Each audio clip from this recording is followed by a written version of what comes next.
Fabio Ochoa Vasquez of the Medellin cartel was released from a U.S. prison Tuesday after serving 25 years.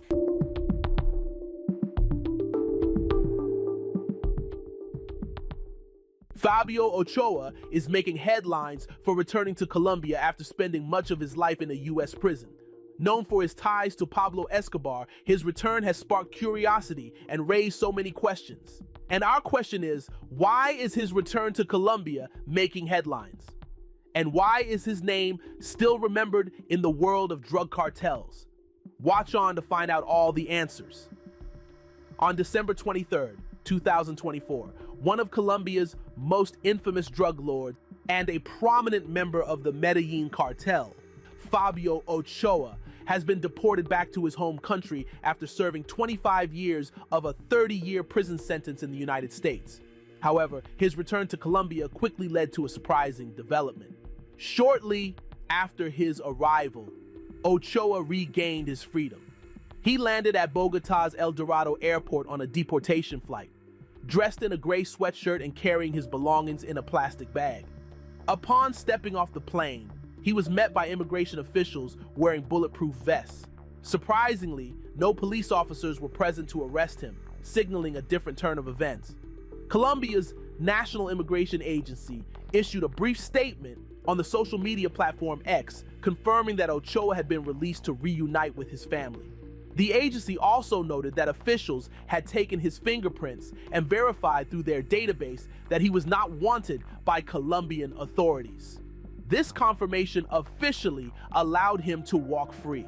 Ochoa, now 67 years old, is part of a notorious legacy. Alongside his older brothers, he amassed immense wealth during the late 1970s and early 1980s as cocaine exports surged into the United States.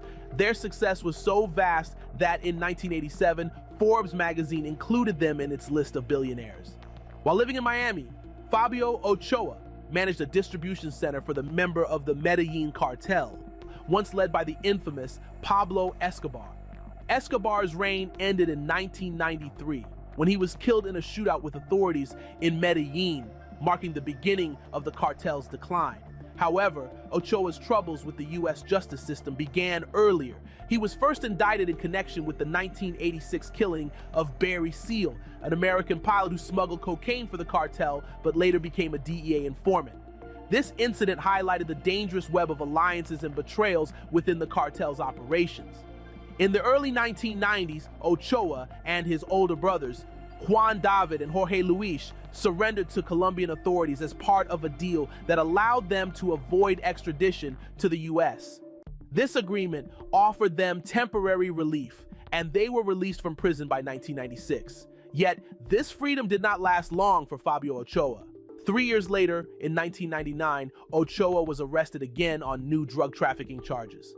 By 2001, he was extradited to the U.S. to face an indictment in Miami that implicated him and over 40 others in a drug smuggling conspiracy. Unlike most of the co-defendants who cooperated with the government and received lighter sentences, Ochoa chose to stand trial. This decision resulted in his conviction and a 30-year prison sentence, a stark contrast to the more lenient punishments his co-conspirators received.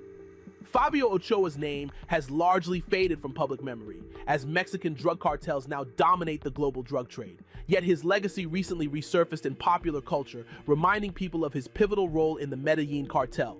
In the Netflix series Griselda, Ochoa is portrayed as initially clashing with Griselda Blanco, a cunning businesswoman, over control of Miami's cocaine market.